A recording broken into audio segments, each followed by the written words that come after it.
Hi, I'm Jack Altschuler, and Fully Alive is all about how you are with those who look to you for leadership and how that creates the very best results.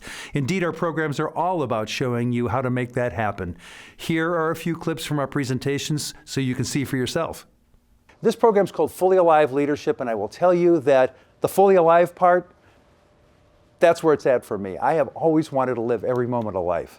When I was a little kid, I felt that way. Now, I couldn't articulate it, but that's how I felt, and I still do. I wake up with that every morning. And one day it came to me, I think I'm supposed to be telling people about this.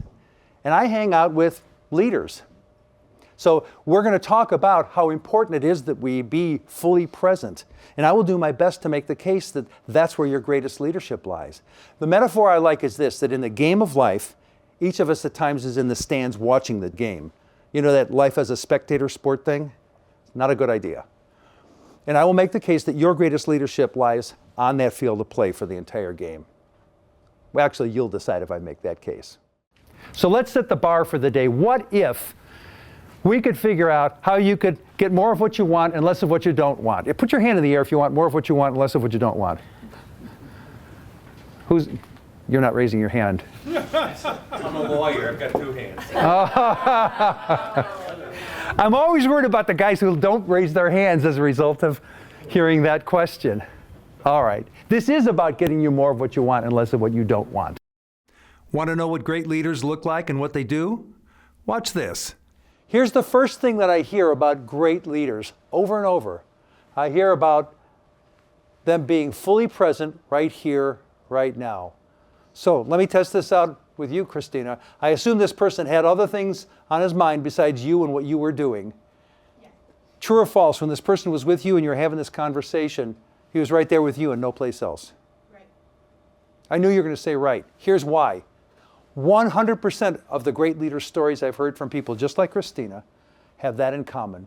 This is always true. That person is right here with us when they're with us. And we are affected by that. Is that a fair statement? It matters that that guy was right there with you when he was with you. Of course. Yeah.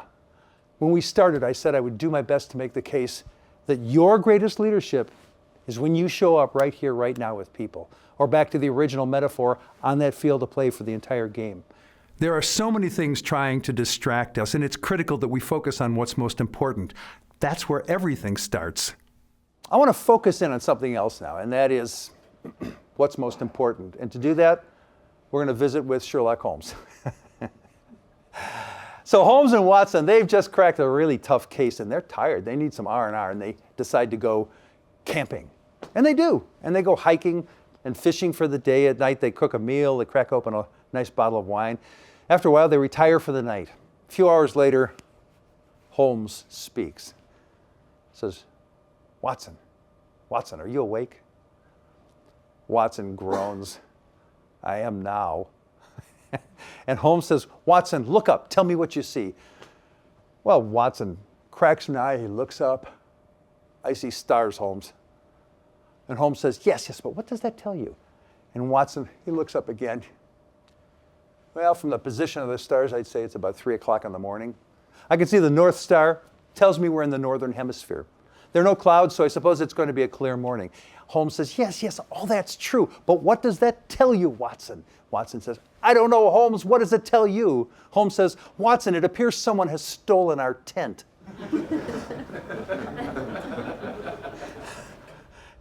I tell you this, both because I like telling the story, but mostly because it's so easy to get bogged down in the details, all the tactical stuff, our brain down in the weeds, and lose sight of what's most important.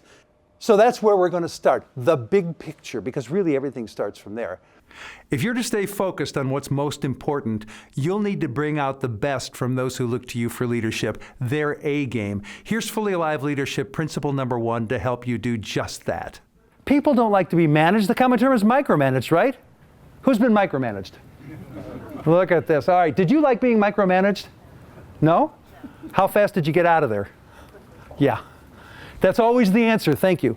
That's always the answer. We hate being micromanaged. It feels like being manipulated. It's certainly depersonalizing. It squashes any sense of autonomy and creativity. It does bad things. Well, if you didn't like being micromanaged, trust me when I tell you that those looking to you for leadership, they don't like it either. Don't do that. But we love great leaders. We love being led by great leaders, not by great managers. Now let's be clear, managers, critically important. That's what creates structure. We'd have chaos without it. But when you're leading, that's not about managing. That's about people. It's about influencing people. And I want to illustrate why you should care about this concept. I'm going to put some numbers to it. This is from the Corporate Executive Board. It's a 2005 report. Engaged employees are 20% more productive than average employees. What that says is if you could get somewhere on this discretionary effort continuum to move from here over to here, you'd have a 20% increase in productivity at zero incremental labor dollars. That's what it's worth. Multiply that by everybody, and you get an idea of what it's worth. Actually, the Gallup organization did a study. They say we're losing $300 billion of productivity every year because people are not engaged. Leaders are always searching for the best ways to have motivated, engaged employees. Here's a core concept. Master this, and employee engagement will soar. Years ago, I was watching a training video. It was really interesting.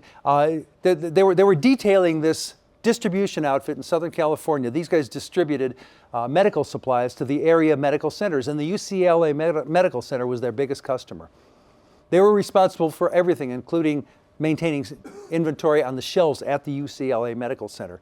And they realized at some point, their people are doing their jobs, they're going through the motions, but they don't really get the impact of what they do and how important it is that they do what they say they're going to do when they say they're going to do it. And so they started taking them in small teams to the UCLA Medical Center and showing them where the stuff that they distributed was used, how it was used, the outcomes that were attained by the medical staff because those materials were on the shelf when they needed to be.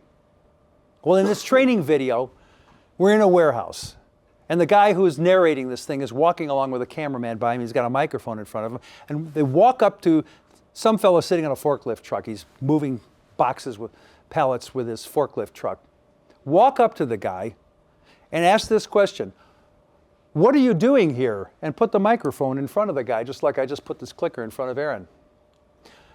It would have been reasonable for that guy to say, "I'm unloading trucks and I'm loading trucks. I'm picking stock. That's what I'm doing here." But that's not what he said.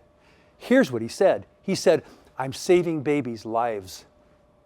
That's what he said. Isn't that stunning?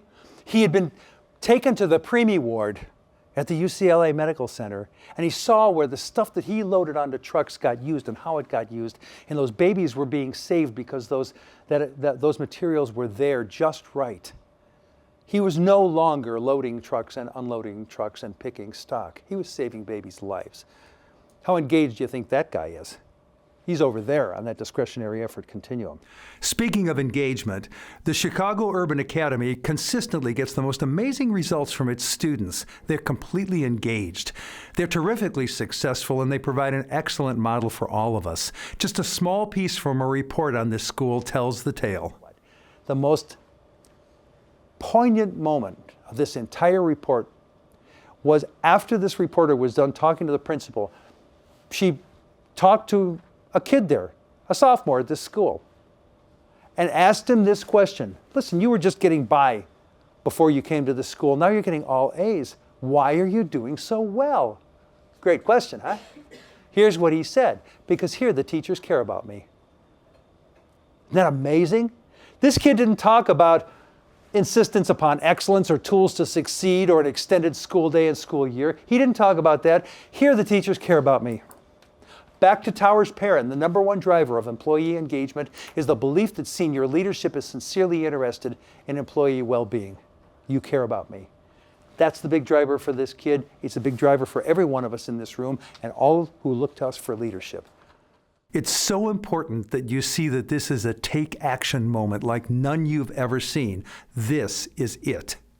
What we used to call normal, the way things used to be, it's gone. It's gone forever. It will never, never, never come back. So if you're hunkered down, cutting costs, waiting for yesterday to return, you're really liquidating your business on the installment plan.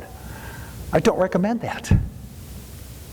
What I want you to get is that there is a new normal that's forming. You've heard that term, I'll bet, new normal. Well, this new normal, the way things are going to be, no one knows what it's going to look like. Nobody has a clue about it. And that's what makes this a great moment, a great opportunity for you. It's your opportunity as the leader to create that new normal. There's a shift going on. It's as big as a shift from the agrarian age to the industrial age. Nobody then knew what the industrial age would look like, but some people picked themselves up and created it. If you would know the future, create it. This is your opportunity to create a new tomorrow, a new normal, and the people looking to you for leadership are looking for you to do that very thing. They're looking for you to say, that way. So my invitation for you is to do that very thing. Get that this is a moment that will not come back in your lifetime, indeed maybe not in a century. This is the time to start your great future. Thank you so much for having me here this morning.